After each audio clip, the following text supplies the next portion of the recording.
Hello friends, मैं हूं विनय मिश्रा। और आज हम लोग डिस्कस करने जा रहे हैं डेवलपमेंट चैप्टर का, जो कि आज हमारा लेक्चर नंबर 2 है। तो अगर आपने पहला लेक्चर नहीं देखा है तो प्लीज़ जाकर के पहले लेक्चर को भी अटेंड करिए। और 2x और 1.5x में भी आप देख सकते हैं, अगर आपके पास टाइम बहुत ही ज़्यादा कम हो, क्योंकि मैं जानता हूं कि आप लोगों का काफ़ी बिजी ही शेड्यूल रहता है, क्योंकि स्कूल तो काफ़ी अर्ली मॉर्निंग में जगना और फिर 2 3 4 बजे तक, चूँकि मैं क्लासेस में भी देखता हूँ बहुत सारे बच्चों का, यहाँ मेरा 4 से 6 का ऑफलाइन क्लासेस चलता है। तो अक्सर बच्चों का ये शिकायत रहता है कि सर खाने तक का टाइम भी नहीं मिलता कोचिंग पे 4 बजे पहुंचने की वजह से। तो कुल मिलाकर के इससे ये अंदाज़ा लगाया जा सकता है कि आप लोगों का बहुत ही बिजी शेड्यूल रहता है। इसलिए आप बाकी हिस्ट्री के भी लेक्चर्स को 1.5 या 2x पे जा करके देखें। और हमारा जो इकोनॉमिक्स, जो मैंने कल पहला लेक्चर लिया है और आज ये हमारा दूसरा लेक्चर है, तो कल का लेक्चर को भी बहुत ही आपको ज़रूरी है अटेंड करना। और फिर देखेंगे कि आपको बहुत ही ज़्यादा मजा आएगा। हालांकि अगर आपने कल का लेक्चर अटेंड नहीं भी किया है तो ये मेरी रिस्पॉन्सिबिलिटी बनती है कि मैं आज का टॉपिक आपको बहुत ही अच्छे तरीके से समझाऊं, ताकि ये भी टॉपिक आपको बहुत ही अच्छे से समझने में काफ़ी और काफ़ी हेल्पफुल होगा। तो आइए हम लोग चलते हैं, ज़्यादा मैं आपका टाइम वेस्ट नहीं करूंगा। तो आज हमारे लिए बहुत ही इंपॉर्टेंट और काफ़ी इंटरेस्टिंग भी है। और मुझे लगता है कि ये सिर्फ एग्जाम के पॉइंट ऑफ व्यू से नहीं, बल्कि हमारे daily life, day to day life से भी रिलेटेड है। हमें इनको जानना चाहिए। तो आइए, सिर्फ ये हम पढ़ लिख रहे हैं इसीलिए नहीं, बल्कि ईच एंड एवरी पर्सन को ये जानना बहुत ही जरूरी है। इससे ये एक एक्स्ट्रा इन्फॉर्मेशन है जो हमारे पास हमेशा होना चाहिए। तो आइए देखते हैं कि how to compare different countries और स्टेट्स। अब देखेंगे कि यहाँ पर क्या ये कह रहा है, पहले इस बात को समझिए। जब हम लोग दो चार दोस्त आपस में बैठते हैं तो क्या तुलना करते हैं कि गुजरात जो है काफ़ी डेवलप्ड स्टेट है, बिहार जो है बैकवर्ड स्टेट है, इंडिया जो है इंडिया से ज़्यादा अमेरिका डेवलप है। तो ये सारी चीज़ें आखिर कैसे हम लोगों को पता करते हैं कि कौन सा कंट्री या कौन सा स्टेट जो है वो ज़्यादा रिच है और कौन सा स्टेट है वो पुअर है। तो इस चीज़ के बारे में हमें आज तक इस बात का डाउट रहा है कि आखिर कैसे इसको कंपेयर करें। हालांकि ये आप अपने डे टू डे लाइफ में भी इसको प्रैक्टिकली यूज कर सकते हैं। जैसे अगर आपको रिश्तेदारों के बीच में भी आपको ये निकालना हो कि कौन सा रिश्तेदार ज़्यादा रिच है और कौन सा ज़्यादा पुअर है, तो इस मेथड से आप वहाँ भी पता कर पाएंगे। ये सारे जो प्रश्न होते हैं कि कैसे हम किसी कंट्री को डेवलप कंट्री और किसी कंट्री को अंडर डेवलप कंट्री कहते हैं, ये सारी चीज़ें हमें बेसिकली पूरी कॉन्सेप्ट के साथ पता हो। तो सच बात, मैं अपनी भी बात बताऊं तो मुझे भी बहुत बाद में मैं इस चीज़ को काफ़ी अच्छे से समझ पाया। बट आज देखिए, आप लोग को यही समझना है और बिल्कुल समझेंगे। तो कहता है कि इनकम जो होता है, इनकम, सॉरी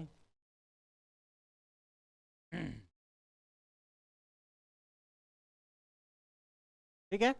तो इनकम है, इनकम को क्या किया जाता है, income considered to be one of the most important attributes of comparing the countries. चलिए, आंसर तो यही मिल गया। तो दैट मीन्स कि अगर किसी भी कंट्रीज को, और ये एकदम बिल्कुल सी एकदम प्रैक्टिकल सी बात है जो हम लोग अपने सोसाइटी में भी देखते हैं कि जिनके पास ज्यादा इनकम होता है उसी को हम रिच मैन भी मानते हैं, एक दूसरे से कंपेयर करके। तो बिल्कुल यहां भी इन्होंने क्या किया है, इनकम की ही बात की है कि इनकम को ही ने सबसे इंपॉर्टेंट फैक्टर माना है जब दो स्टेट्स या दो कंट्रीज को कंपैरिजन करना हो। तो इसका मतलब है कि दोनों कंट्री को कंपैरिजन करने के लिए हमें क्या करना पड़ेगा, तो इनकम जानना पड़ेगा। तो अब यहां भी सवाल आता होगा कि आखिर स्टेट्स का हम इनकम जाने तो जाने कैसे।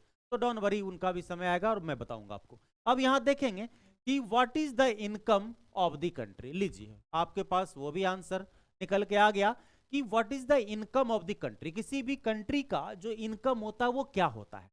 तो दैट मीन्स देखेंगे, ये बहुत अपने आप में बहुत ही अच्छा क्वेश्चन है। और मैंने जैसा कि आपको कहा कि ये आपको आना भी चाहिए हर हाल में, तभी जाकर के थोड़ा, अगर इन सारी चीजों को ना भी जाने तो आप इंजीनियर हैं, डॉक्टर हैं, मजा नहीं आएगा आपको कि देश का इनकम क्या है, यही तो पता नहीं। तो यहां देखेंगे कि income of the country is the income of all the residents. Very keyword, all the residents. That means कि यहां पर सीधा कहिए पीपल, यहां पर क्या कहिए, पीपल। यहां पर सिंपली बात आप क्या कहेंगे, तो पीपल। तो इसका मतलब है कि किसी भी कंट्री का जो पीपल का, ऑल पीपल, कौन सा पीपल, तो ऑल पीपल, ऑल पीपल का जो इनकम होता है, इसका मतलब वही उस कंट्री का इनकम कहला। जैसे अभी देखेंगे कि हमारे देश में 144 करोड़ पॉपुलेशन है। तो इसका मतलब है कि ये टोटल पॉपुलेशन का जो इनकम होगा, इसमें चाहे कोई 1 रुपया कमाता है और या कोई 1 करोड़ कमाता है, तो दैट मीन्स कि उन सारे पीपल का जो इनकम होगा वही होता है इनकम ऑफ द कंट्री। इसका मतलब income of the people is equal to income of the country. That means कि जो पीपल का, तो हम क्या इसको मैथमेटिकल टर्म में चलिए लिख भी सकते हैं कि इनकम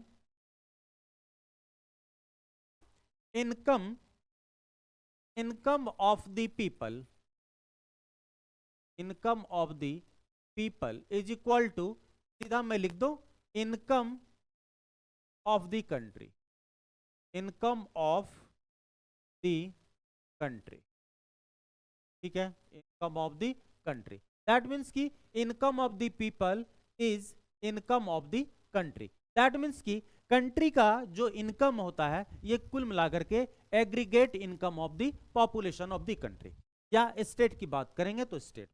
अब देखते हैं कि इसमें जो मेथड को यूज किया गया है किसी भी कंट्री को या किसी भी स्टेट को कंपेयर करने में, तो वो आखिर मेथड कौन सा है, तो उसको हम लोग बोलेंगे एवरेज एंड इनकम। तो अब यहां पर आपके एग्जाम्स में आप देखेंगे पी बाय क्यू, तो आपको पता चलेगा कि ऐसे क्वेश्चन बनते हैं, what is average income and what is आपको पर कैपिटा इनकम। तो यहां पर कुछ टेंशन लेने वाली बात नहीं है, पर मतलब हर एक, कैपिटा मतलब पर्सन।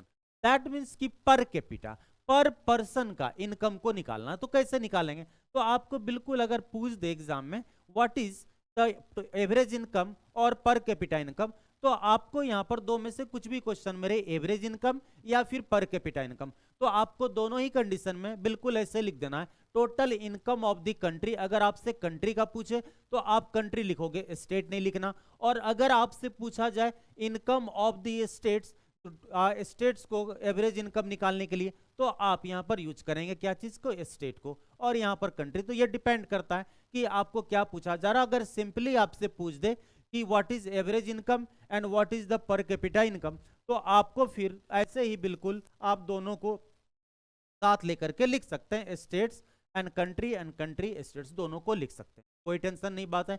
अब आगे देखेंगे, यहां पर आपको एमसीक्यू के पॉइंट ऑफ व्यू से बहुत ही ज्यादा इंपॉर्टेंट है। वो इंपॉर्टेंट क्या है कि आपसे पूछा जा सकता है कि वर्ल्ड डेवलपमेंट रिपोर्ट, क्या पूछा जाएगा आपसे, वर्ल्ड डेवलपमेंट रिपोर्ट, कि भाई वर्ल्ड डेवलपमेंट रिपोर्ट कौन पब्लिश करता है। तो वहां पर आप फंस सकते हैं। एक तो आपको दे देगा वर्ल्ड बैंक, दूसरा आपको नाम दे सकता है यूनाइटेड नेशन या यूएनडीपी दे सकता है, तीसरा आपको देख सकता है आरबीआई, और चौथा मान के चलिए आपको दे सकता है कि गवर्नमेंट। तो शायद आप फंस जाएंगे, क्योंकि वहां पर आपके लिए इन चीजों को पूरी तरीके से तोड़ना, रिकॉल करना काफी टफ हो जाएगा।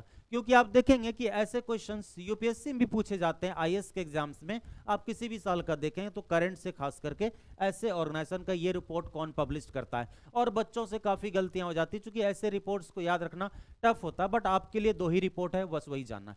तो वर्ल्ड डेवलपमेंट जो रिपोर्ट है इसको वर्ल्ड बैंक पब्लिश करता है। तो बहुत इंपॉर्टेंट है, ध्यान रखिएगा कि आपको इसको कौन पब्लिश करता है। तो इसको जो पब्लिश करता है वो है आपको कौन सा, तो वर्ल्ड बैंक। अब देखते हैं कि वर्ल्ड बैंक क्या करता है कि ये जो वर्ल्ड डेवलपमेंट रिपोर्ट है कौन सा, तो ये जो वर्ल्ड डेवलपमेंट रिपोर्ट है भैया ना, ये वर्ल्ड डेवलपमेंट रिपोर्ट में ही वर्ल्ड बैंक ने एक क्राइटेरिया फिक्स कर दिया। बोला जो भी कंट्री इस क्राइटेरिया को फुलफिल करेगा तो उसके लिए उन्होंने अलग अलग क्राइटेरिया रख दिया। एक क्राइटेरिया रख दिया अपने आप को डेवलप्ड कंट्री कहलाने का, दूसरा कि डेवलपिंग कंट्री कहलाने का, और तीसरा कि अंडर डेवलप। जैसे मैं अगर आपसे भी पूछूं कि India is a developing country, how, आप कैसे ये बता सकते हैं कि इंडिया एक डेवलपिंग कंट्री है। और ये सच भी है, ये कोई मजाक नहीं, या आपसे कोई अलग क्वेश्चन एग्जाम्पल के तौर पर नहीं पूछा जा रहा है, बल्कि सच में इंडिया जो है एक डेवलपिंग कंट्री है। बट कैसे कहें, कैसे हमें पता चलेगा कि इंडिया जो है एक डेवलपिंग कंट्री है, ये बहुत बड़ा क्वेश्चन है ना। आपके भी मन में आ रहा होगा कि आप क्या आंसर दे सकते हैं। अभी मैं लगभग ये कह सकता हूं कि आप में से मोस्ट ऑफ दी का जो मन में आंसर होगा कि नो सर आई कांट, आप ये नहीं बता सकते कि why India is a developing country या why India is known as developing country, आप नहीं बता पाएंगे। और अमेरिका क्या है, डेवलप कंट्री है। और कोई किसकी बात, मतलब वर्ल्ड डेवलपमेंट रिपोर्ट में वर्ल्ड बैंक ने क्या किया कि उस रिपोर्ट को पब्लिश कर दिया। उन्होंने एक क्राइटेरिया दे दिया कि अगर इस क्राइटेरिया से आप ऊपर हैं तो आप डेवलप कंट्री हो गए, इस क्राइटेरिया और इस क्राइटेरिया से नीचे हैं तो आप डेवलपिंग हो, और अगर उससे नीचे हैं तो आप अंडर डेवलप्ड कंट्री हो गए हो। ऐसा उन्होंने कुछ क्राइटेरिया दिया है जो कि आपके एनसीईआरटी में बिल्कुल क्लियरली लिखा हुआ है। तो आइए इसको हम देखते हैं बहुत बढ़िया से। आप देखेंगे यहाँ डेफिनेशन है, तो countries with per capita income, country with per capita income US dollar कितना, तो यूएस डॉलर आपको ये भैया याद रखना होगा, गारंटी और दावे के साथ ही रखना पड़ेगा। कितना है, $49,300। तो इसका मतलब जिस भी कंट्री के पर पर्सन का इनकम कितना, पर पर्सन का इनकम $49,300 होगा, ठीक है।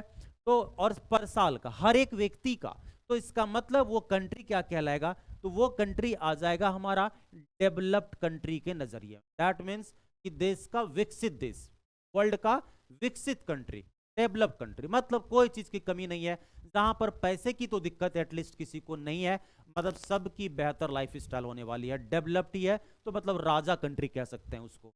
तो वो बन जाएगा कितना, लेकिन क्राइटेरिया क्या है, 49,300। ये सुनने में थोड़ा आपको बहुत कम लग रहा होगा, लेकिन अभी अगर मान लिया डॉलर का, अभी अगर डॉलर अपना कितना है 87 रुपीज है, तो आप इसको 87 से मल्टीप्लाई कर दो। आप अगर 87 से मल्टीप्लाई करोगे तो देखोगे कितना पैसा निकलता है, उतना पर पर्सन का इनकम होना चाहिए। मतलब ये बहुत ही बड़ा आंकड़ा हो जाएगा। आप सोचेंगे तो आपको अटेंशन होगा कि क्या किसी देश में इतना, लेकिन मैं बताऊंगा कि क्या सच में उस देश में सारे लोगों का उतना ही इनकम है जो कि आपको इसको मल्टीप्लाई करने से निकलेगा, तो नहीं, वो भी मैं बताऊंगा उसमें क्या होता है। बट अभी आप इतना ही जान लीजिए कि वहां के हर एक व्यक्ति का इनकम कितना हो जाएगा, $49,300। तो इसका मतलब इंडियन करेंसी में 87 से मल्टीप्लाई कर दीजिए। तो आप सिर्फ इतना जान लीजिए कि एक पर्सन पे कितना ज्यादा वहां पर क्या आता है, इनकम आता है उस देश में। फिर मैं आपको डिस्कस करूं।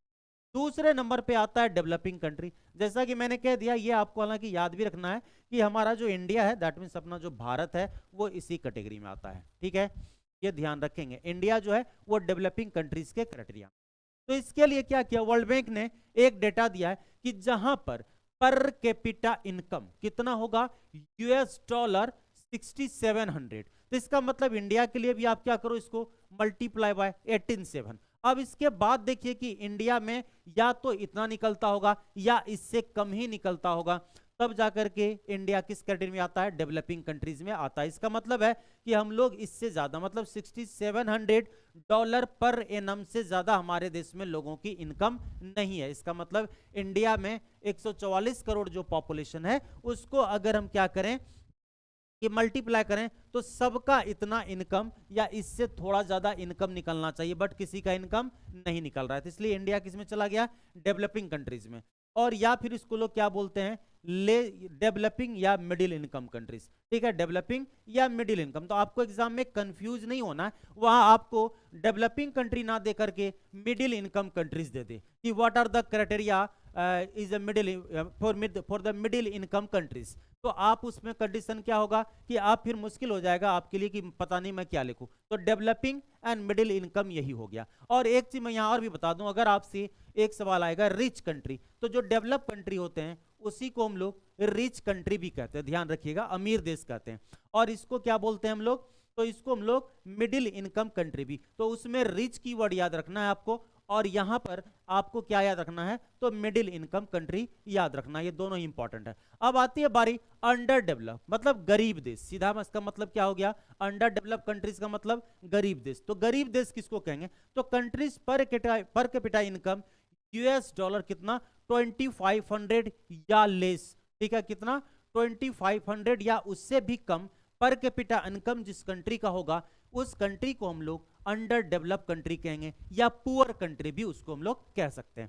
तो ये सारा क्राइटेरिया है जो वर्ल्ड बैंक के द्वारा फिक्स किया गया। और ये आपका सारे डेटा को जो यहाँ पर डेटा दिया गया है, ये डेटा आपके लिए बहुत ही ज्यादा इंपॉर्टेंट है, और इस डेटा को आपको किसी भी परिस्थिति में याद रखना पड़ेगा। एक ये डेटा, एक ये डेटा और ये डेटा 100% आपको याद रखना पड़ेगा। अगर आप इसको याद नहीं रखेंगे तो फिर आपके लिए क्वेश्चन खतरे का घंटी बन जाएगा। हो सकता है कि एक एमसीक्यू में खतरे का घंटी बन जाए, दूसरा इसकी पॉसिबिलिटी है 2 और 3 मार्क्स में भी इस लाइन से जोड़ करके आपको दे दे, वर्ल्ड बैंक प्लस आपको वर्ल्ड डेवलपमेंट रिपोर्ट से, तो यहां से भी आपको 2-3 नंबर के क्वेश्चंस बन सकते हैं। तो इसलिए इस डेटा को आप काफी अच्छे तरीके से याद कर लेंगे। बड़ा नहीं है, 3 ठो छोटा छोटा है और इंटरेस्टिंग भी है, तो आप याद कर लेंगे। ठीक है, तो आगे चलते हैं हम लोग अगले स्लाइड में।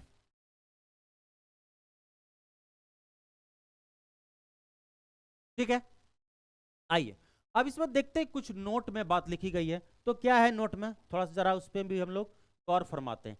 तो आइए अब इसमें देखते हैं कि द रिच कंट्रीज, ठीक है, रिच कंट्रीज अमीर देशों की बात कर रहे हैं, ये करने दीजिए, एक्सक्लूडिंग, एक्सक्लूडिंग का मतलब क्या, छोड़ दीजिए, तो middle east and certain other small countries are generally called developed countries. बहुत अच्छी बात है, चलिए आपको एक आइडिया मिल गया।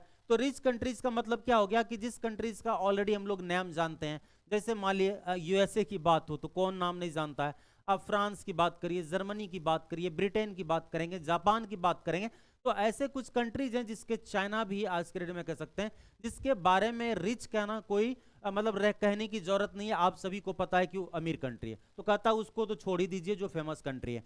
उसके अलावा कहता है कि मिडिल ईस्ट में, और मिडिल ईस्ट में जितना कंट्रीज है लगभग आपको मिडिल ईस्ट की बात कर रहा है, मैप में मिडिल ईस्ट की बात कर रहा है, तो वहां पर देखेंगे सेंटर अदर या कुछ और अदर स्मॉल जो कंट्री है, कुछ छोटे छोटे जो कंट्री जिसका शायद आप नाम भी नहीं जानते उनको भी छोड़ दीजिए, तो बाकी सब डेवलप कंट्रीज ही है।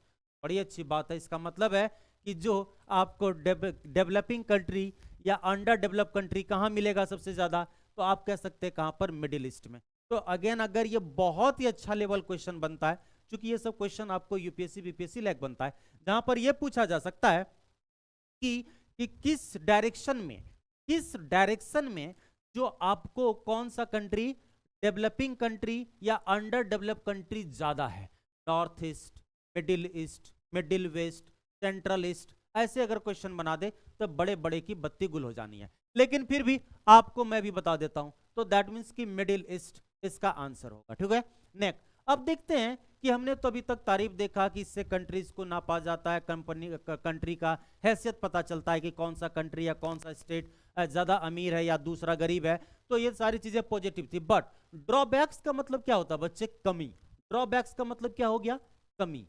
ठीक है, तो आइए यहां पर देखते हैं कि कमी क्या था एवरेज इनकम का। तो कहता है कि hence while average income is useful, ठीक है, पहली बार यूजफुल की बात कर रहा है ये, comparison it does not tell how this income is distributed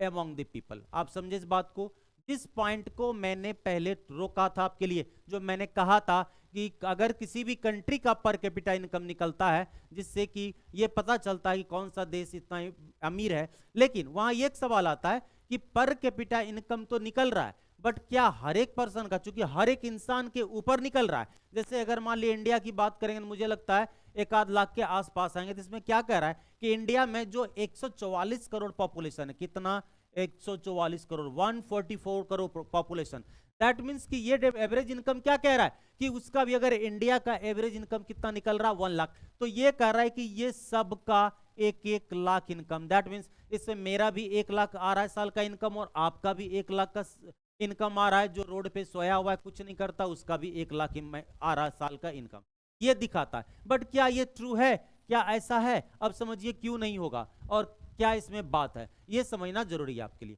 तो आइए अब समझते हैं, जैसे अभी मैं बोलूं कि मेरा और विराट कोहली का पर कैपिटा इनकम निकाला जाए, तो क्या होगा, अब विराट जी के पास कितना है 1200 करोड़ और मेरे पास कितना 12 रुपये, बट अगर दोनों को हम क्या करें, ये है विराट भाई और ये है मैं विनय भाई, अब अगर इसको दोनों का इनकम को प्लस कर दिए, अब इसको क्या करेंगे 2 से डिवाइड कर दो, आपको नहीं लगता है 600 करोड़ और पता नहीं कितना जीरो होता है, और साथ ही साथ 12 रुपये, मेरा भी इनकम निकल गया, कितना 600 करोड़ है, ये कितना है 600 करोड़, तो मतलब मेरा कितना हो गया एसेट 600 करोड़। तो क्या ये सही है, तो बिल्कुल नहीं, लेकिन ये कहना चाहता है इससे फायदा क्या होता है, इससे उस कंट्री का स्ट्रेंथ पता चलता है कि उस कंट्री का स्ट्रेंथ कितना ज्यादा है कि अपने पब्लिक के ऊपर वो फैसिलिटीज प्रोवाइड करवाने में खर्च कर सकते हैं। जैसे मान लिया अगर आपके फैमिली का पर कैपिटा इनकम निकाला जाए तो आप में से बहुत सारे लोग होंगे जिनके सिर्फ पापा कमाते होंगे, आप में से बहुत ऐसे भी लोग होंगे जिनकी मम्मी भी कमाती है। अब देखिएगा आप लोग 4 लोग हैं, मतलब मम्मी पापा आप और आपकी सिस्टर। तो अगर ये चारों लोगों की बात करें तो सबसे मजा आएगा जिसके घर में एक आदमी अर्न करने वाला है, तो वहां से ज्यादा अच्छे से हम लोग एवरेज इनकम निकाल सकते हैं और इस चीज को पर कैपिटा इनकम्स के ड्रॉबैक्स को हम समझ सकते हैं। तो वहां पर अगर आपके पापा मान के चलिए 1 साल का 1 लाख रुपया कमाते हैं, तब उसको 4 से मल्टीप्लाई करोगे, इसका मतलब आपका भी 25,000, आपकी सिस्टर की 25,000, आपकी मम्मी भी 25,000 कमा रही है। लेकिन क्या ऐसा हो रहा है? तो नहीं हो रहा। लेकिन इससे यह पता चलता है कि आपके पापा के ऊपर यह क्षमता है कि अपने बच्चों पर भी और अपने बीवी पर, सब पर वो 25-25 और 25,000 खुद पे भी वो खर्च कर सकते हैं। तो उससे उसका पता चलता है कि standard of living, educational level, health level, ये सारी चीजें वहां का पता चल जाएगा। तो इससे आपको ये पता चल जाता है कि वो फैमिली कितना मजबूत है, कितना बेहतर है। ठीक है, तो कुल मिलाकर के यही बात यहां पर भी कह रहा है। तो इससे क्या होता है कि अगर उस कंट्री का पर कैपिटा इनकम निकलता है तो उससे यह पता चलता है कि उस कंट्री में, जैसे इसी डेटा को लीजिए, इसको आप क्या करिए ना 10 से मल्टीप्लाई कर दीजिए, तो ये कितना आ गया 1440। तो इसका मतलब है कि अगर ये सबका मैंने क्या किया कि सबका 144, मान लिया कि टोटल पॉपुलेशन हमारे देश में कितना है 144 करोड़ को भूल जाइए, उसका सबका इनकम कितना 10 रुपया, तो आया कितना 1440। इसका मतलब है कि हमारे कंट्री का कैपेसिटी क्या है कि यहां पर जो इसके पास कितने लोग हैं 144 लोग हैं, इसके ऊपर वो 10-10 रुपया करके खर्च कर सकता है। इसका मतलब कि वहां के लोगों के ऊपर 10 रुपीज खर्च करने की कैपेसिटी है उस कंट्री का या उस स्टेट का या फिर उस फैमिली का। ठीक है, इस चीज को समझ गए। आइए इसमें से कुछ टर्म्स हैं वो भी आपके एग्जाम्स में 2 मार्क्स में ऐसे क्वेश्चंस को जनरली पूछ दिया जाता है। तो मैं लेके चलता हूं 2, समटाइम्स 3 भी एग्जामिनर्स का मन है 1 में भी पूछ सकता है। तो यहां पर देखिएगा आपको याद रखना पड़ेगा इन्फेंट मोर्टेलिटी रेट। ठीक है, इन्फेंट का मतलब हिंदी में होता है नवजात शिशु। तो मोर्टेलिटी अब देखेंगे, नवजात मतलब बिल्कुल नया नया बच्चा है और मोर्टेलिटी मरने की बात हो रही है, और रेट तो किस रेट से, तो इसको IMR इसका फुल फॉर्म हो सकता है। आपसे कभी इन चीजों का फुल फॉर्म भी लिखने के लिए आपके बोर्ड में 1 नंबर या 2 नंबर में दे सकते हैं कि what is the full form of IMR में भी, तो इसलिए आप इसको भी तैयार कर ही लीजिए क्या जाता है। इट रेफर्स, तो ये रेफर्स क्या करता है, नंबर ऑफ चिल्ड्रन। ठीक है, ये नंबर ऑफ चिल्ड्रन की बात कर रहा है। डाई, ठीक है, before the age of 1 year. Keyword क्या क्या मिला हमारे पास, एक चीज क्या मिला कि ये बात कर रहा है कि नंबर ऑफ चाइल्ड, कितने बच्चे, तो कहां डाई क्या होता है मरता है, बच्चे के साथ क्या बात कर रहा है ये मरने की, और एज ऑफ बिफोर, दूसरा कीवर्ड क्या है before the age of 1 year. तो दैट मींस कि ये ऐसे बच्चों की, और साथ में अगला भी ले लेते हैं, and proportion of 1000 live birth. तो ये क्या कह रहा है, इसका मतलब ये कह रहा है कि 1 साल में मान के चलिए कितने बच्चों ने जन्म लिया है, तो 1000 ने जन्म लिया है। ठीक है, और वो बच्चा क्या होता है कि 1 साल पूरा, दैट मीन्स कि कितना 1 ईयर पूरा करने से पहले इसमें जो जन्म लिया है, ये 1000 बच्चे ने बर्थ लिया। ठीक है, अब इसमें से जितना बच्चे ने डेथ किया, क्या किया, डेथ किया, कितना, तो 1 साल पूरा करने से पहले। तो फिर से समझिए, 1000 बच्चों का जन्म होता है, उसमें से कितने बच्चों का डेथ होता है, कब, 1 साल पूरा करने से पहले। तो मान के चलिए कि इसमें से, इस 1000 में से 100 बच्चे ने डेथ कर गया, तो इसका मतलब है कि मोर्टेलिटी रेट कितना हो गया, कितने बच्चे जिंदा रहे, तो 900। तो इसका मतलब जो मरा, इसी को हम लोग बोलते हैं मोर्टेलिटी रेट। तो कंडीशन क्या है 1 साल, तो ध्यान रखेंगे 1 साल में 1000 बच्चे के जन्म होने पर, जिंदा बच्चा के जन्म होने पर, उस 1000 में से कितने बच्चे 1 साल पूरा किए बिना ही उनकी डेथ हो जाती है। दैट मीन्स कि वो 365 दिन जिंदा नहीं रह पाता है। तो उतने जितने नंबर आएंगे वही नंबर आपका कहलाएगा क्या, तो आपको इन्फेंट मोर्टेलिटी रेट कहलाएगा। ठीक है, ध्यान रखेंगे 1000 में जितने बच्चे का डेथ हुआ है 1 साल पूरा करने से पहले, जितना बच्चा मरा है उसी बच्चों को हम लोग क्या बोलते हैं, उसी रेट को इन्फेंट मोर्टेलिटी रेट कहते हैं। आइए दूसरा है लिटरेसी रेट, बहुत ही अच्छा है। तो ये बात करते हैं कि टोटल पॉपुलेशन, प्रोपोर्शन का मतलब क्या होता है कि टोटल, इसको क्या करिए ना आप 100 मान लीजिए, तो कहता है कि जो 100% पॉपुलेशन है उसमें से लिटरेट पॉपुलेशन कितना, उसका परसेंटेज क्या होगा। तो मान के लिए अगर यहां पर लिखते हैं कि 100 में आपको मान के चलिए कि 80 लोग पढ़े हुए हैं, तो इसका मतलब क्या हुआ, लिटरेसी रेट कितना हो गया, 80%। लिटरेसी रेट कितना हो गया, 80%। समझ गए।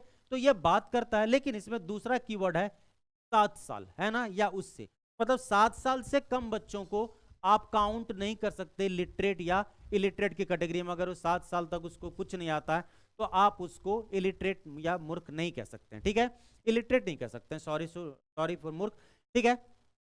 तो क्या होगा कि ये 80% क्या कहलाएगा, लिटरेट, ठीक है, लिटरेसी रेट यही हो जाता है, ठीक है। तो 7 ईयर्स से ज्यादा एज के जितने बच्चे हैं उसमें से कितने पढ़े लिखे हैं। और इंडिया में तो लिटरेसी का जो डेफिनेशन होता है, वन हु कैन रीड और राइट, हु कैन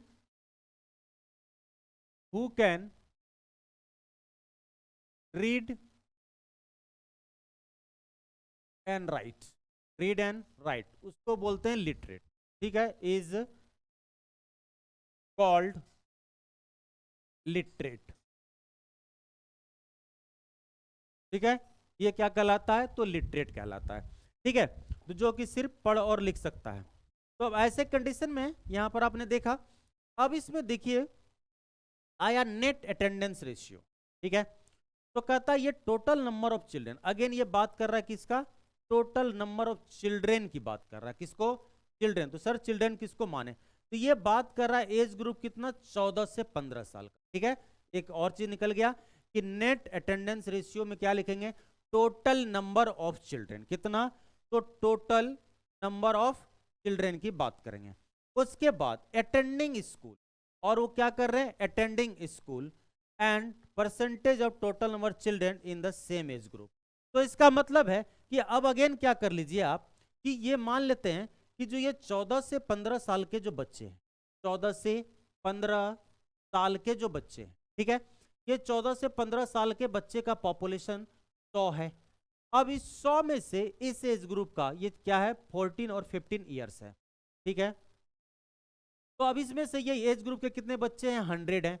अब इस 100 में क्या हो रहा है कि सिर्फ आपको मान के चलिए कितने बच्चे स्कूल जा रहे हैं, 80 जा रहे हैं। तो दैट मीन्स कि यही 80% क्या हो गया, नेट अटेंडेंस रेशियो। तो इसमें मेन बात होता है कि 14-15 साल के एज ग्रुप के कितने परसेंट बच्चे स्कूल्स जाते हैं, स्कूल अटेंड करते हैं, पढ़ाई करते हैं, उसी को बोला जाता है नेट अटेंडेंस रेशियो।